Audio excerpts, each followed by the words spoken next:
Welcome.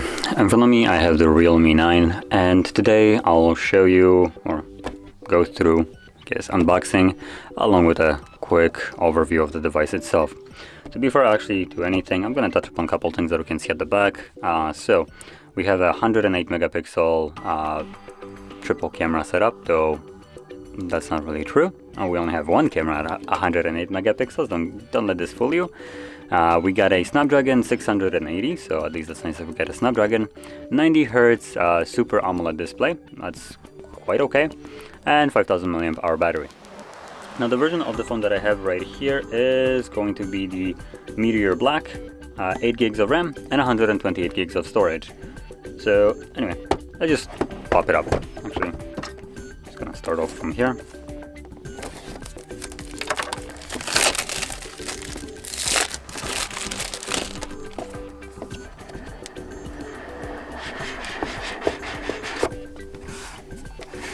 Hey, welcome to Realme family.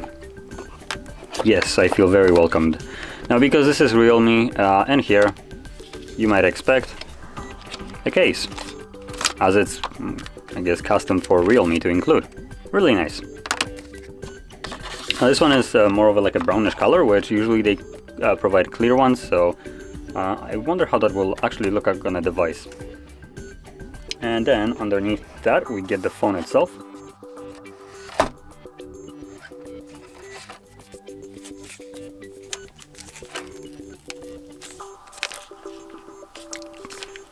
Oh, come on, Realme. Are you serious? There we go.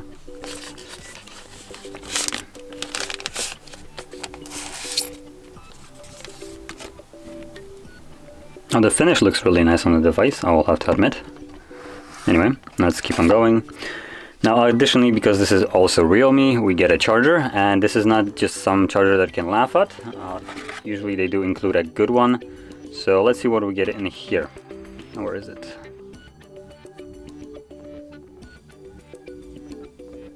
This is a barely visible, right the last line, last little writing right here, which I can't even focus on. This is a 33 watt charger.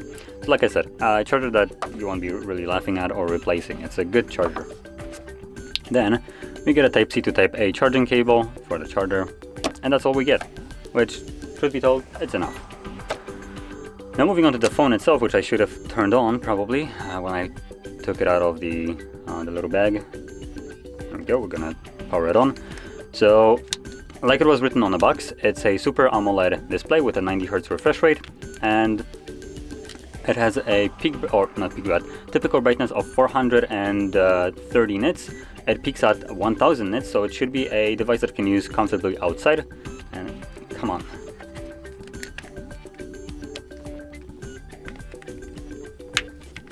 Oh, for the love of God, get on there. There we go, one side, only one left. There we go. So, like I was saying about the display, 1000 nits peak brightness. It has a 84.2% screen to body ratio with a 411 pixels per inch. And obviously the resolution is 1080p by 2400 with a display size at 6.4. Now, quickly checking these boxes, there we go. We can move over to the next page, and just finishing on the display itself. Right here, the display is actually quite nice. I probably would have liked to see a higher refresh rate on the display, but honestly, 90 Hertz, I guess, might be like the sweet spot. It is much smoother than 60, but also will, I guess, keep your battery a little bit in like a better state. 120 will consume more battery over like the 60 or 90, so yeah. Now once the setup is finished, I'm gonna touch upon the cameras at the back. So let's flip it over, and as you can see, we have a triple camera setup. There we go. So triple camera setup, and we're looking at, like I said, 108 megapixel wide sensor. This is the main one, and like the box said, it's not triple 100, all of them, it's just a single one, and the next one is 8 megapixel ultra wide, and then we got an insulting 2 megapixel macro. So actually that's all the cameras you get without this one.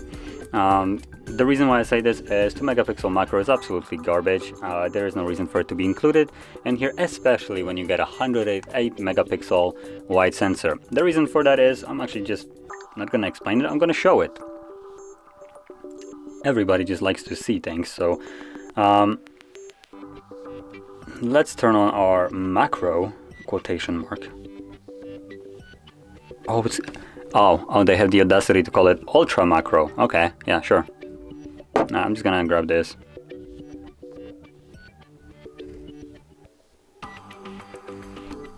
Trying to find like a good angle where, I don't know, does something good.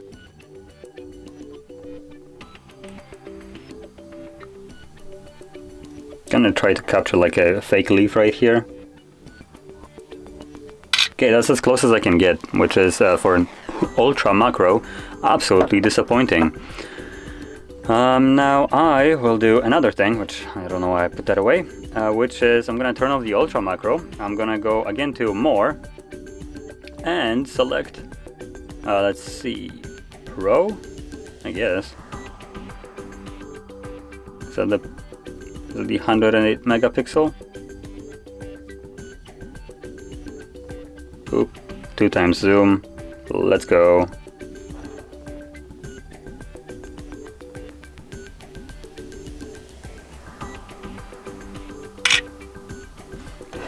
Okay, let's compare these two.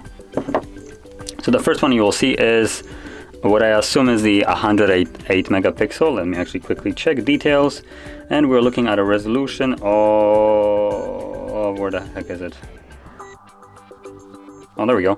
4000 by 3000. Actually, that is not even 108 megapixel. This is not the actual like full resolution, I think, of this lens.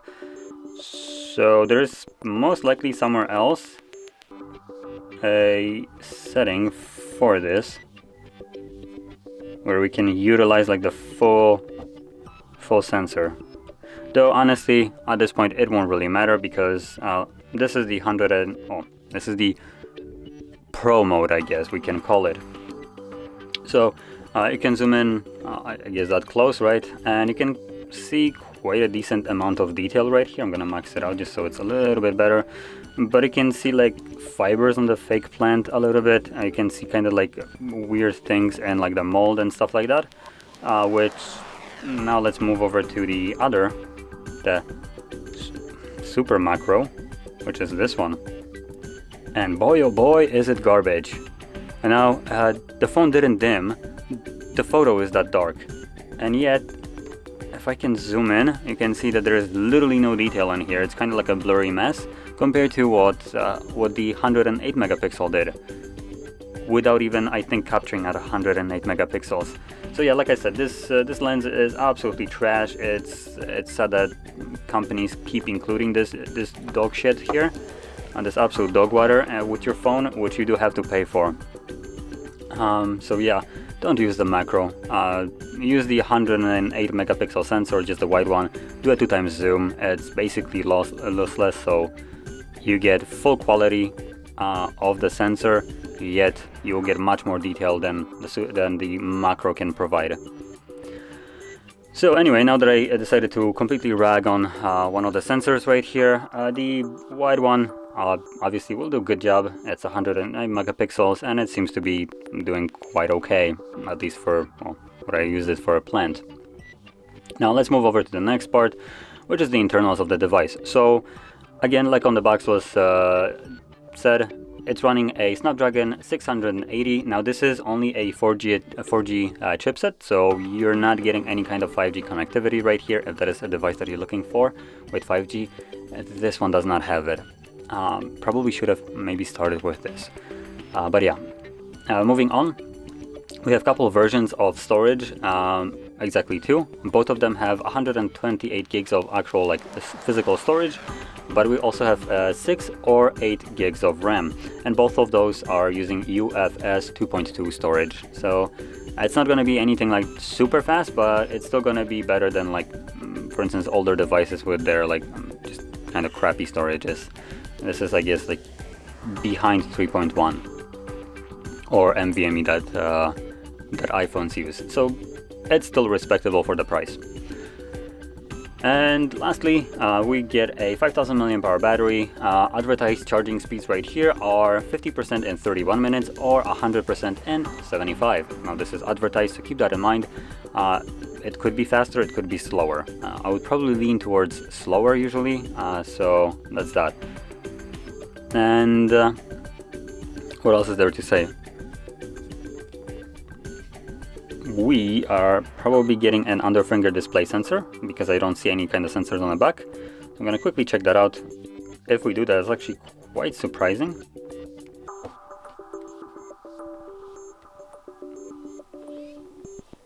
Oops.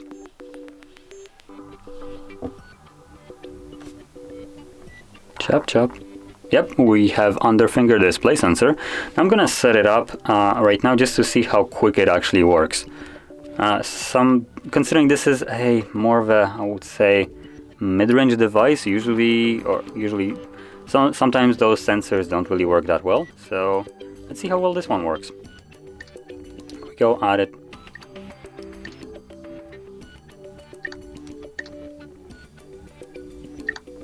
Not the fastest, but also not the slowest. Works fairly good. Obviously, if you put your finger on the sensor.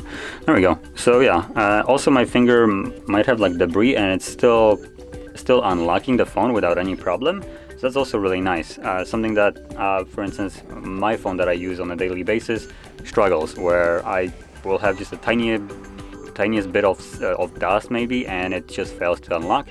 This one seems to just blast through it. So that's good. Anyway, finishing this off, the overview of the phone, I would say that it honestly seems to be fairly good. It runs as smooth, it's running a Snapdragon, which I would personally prefer over like Dimensity or other ones. It lacks in 5G, so that might be a bummer for some people. It has a decent display, or a fairly good display, decent battery, a decent charger. You get a case, under finger display sensor, a decent main camera. I'm not touching upon the two other ones. And yeah, honestly, this is a fairly well-rounded phone. It's obviously not gonna break your bank. You obviously, because of that, won't be getting like flagship specs and features right here, so don't expect that. But what you get is, I would say, what you paid for. So yeah, it's a fairly good phone, I would basically say. So yeah, anyway, if you found this video helpful, don't forget to hit like, subscribe, and thanks for watching.